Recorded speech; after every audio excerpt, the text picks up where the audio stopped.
मैं तो फिल्म बनाने वालों से सिर्फ इतना जानना चाहता हूँ, क्या ये डॉक्यूमेंट्री है या क्या ये कमर्शियल फिल्म है? अगर ये डॉक्यूमेंट्री है तो फिर हम मान के चलेंगे कि इसमें जो आपने दिखाया सही दिखाया, लेकिन फिल्म बनाने वाले भी कहते हैं कि it is based on reality but it is not a documentary. उसमें तरह तरह के झूठ दिखाए गए हैं बिलखसूस उस वक्त की हुकूमत के बारे में। हकीकत ये है कि जब ये वाक़ये हुए, जब कश्मीरी पंडित यहाँ से निकल गए, उस वक्त फारूक अब्दुल्ला वजीर आला नहीं था, उस वक्त गवर्नर राज था, जगमोहन साहब गवर्नर थे, वीपी सिंह साहब की हुकूमत थी। और वीपी सिंह की हुकूमत के पीछे कौन खड़ा था? बीजेपी की हुकूमत थी मरकज में जब कश्मीरी पंडित यहाँ से चले गए। तो ये क्यों नहीं दिखाते हो आप पिक्चर में? फारूक अब्दुल्ला को तो आप दिखाते हो, लेकिन वीपी सिंह के पीछे बीजेपी को क्यों नहीं दिखाते?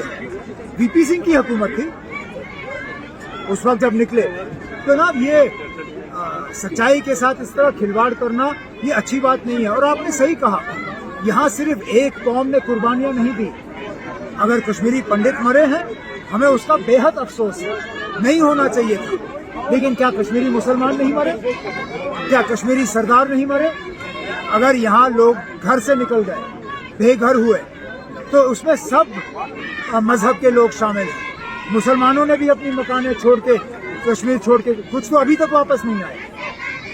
हमारे सिख भाई बहन वो भी छोड़ के गए, हमारे कश्मीरी पंडित भाई बहन भी छोड़ के गए। हमें इस बात का अफसोस है और हम कहते हैं ना, माहौल ऐसा बनना चाहिए कि ये वापस आए। लेकिन मुझे नहीं लगता है कि वो जो लोग ये पिक्चर बना रहे हैं वो इन लोगों की वापसी चाहते हैं। शायद इस पिक्चर से वो चाहते हैं कि ये लोग हमेशा के लिए बाहर रहें।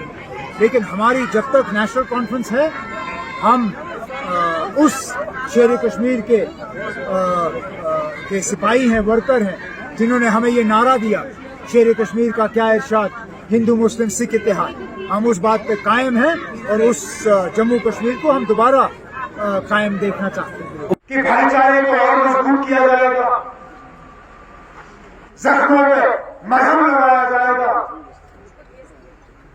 एक पुराने जम्मू कश्मीर को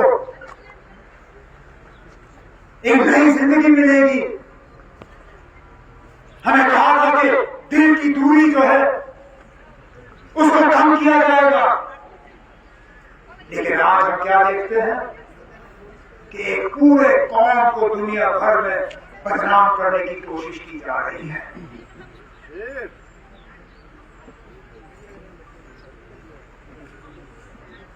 कितना अफसोस। आम कश्मीरी इस बात से खुश नहीं है कि 32 साल पहले क्या हुआ। आम कश्मीरी इस बात से खुश नहीं है कि लोगों को अपने घरों से निकाल के वादी के बाहर भेजा गया। लेकिन आम कश्मीरी ने भी इसमें कोई रोल अदा नहीं किया था। आज एक तासुर पैदा करने की कोशिश की जा रही है कि सारे कश्मीरी जो है वो फिरका परस्त है,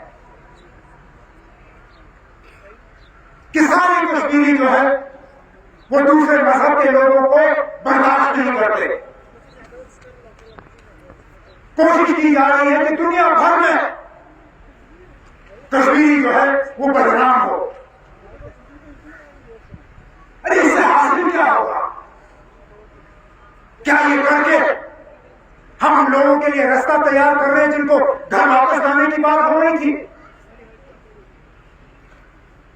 क्या ये करके हम उनकी घर वापसी और ज्यादा आसान बना रहे हैं? मुझे डर इस बात का है कि जो नफरत आज कश्मीरी मुसलमानों के खिलाफ पैदा की जा रही है, खुदा ना खास्ता हमारे जो बच्चे इस रियासत के बाहर पढ़ रहे हैं, कहीं इसका खमियाजा उनको ना भुगतना पड़े।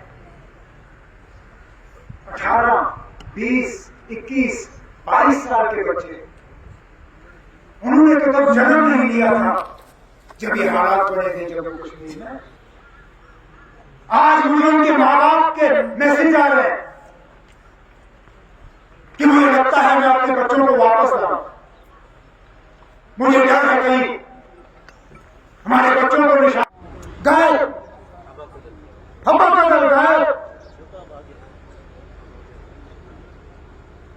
और जब हमसे पूछा जाता है किस बुनियाद पर, क्या आपने परिवार हल के लिए, क्या आपने ब्लॉक देखे, क्या आपने तहसील यादव देखी, कोई जवाब नहीं। कहा कि हमने अलग अलग चीजें देखी, सिर्फ आबादी की बुनियाद पर फैसला नहीं हुआ। हम बिल्कुल हम जानते हैं, क्योंकि बाहर जो उस आपने सिर्फ और सिर्फ मजहब देख के फैसले नहीं। मकसद इनका यही कि कम से कम सीटें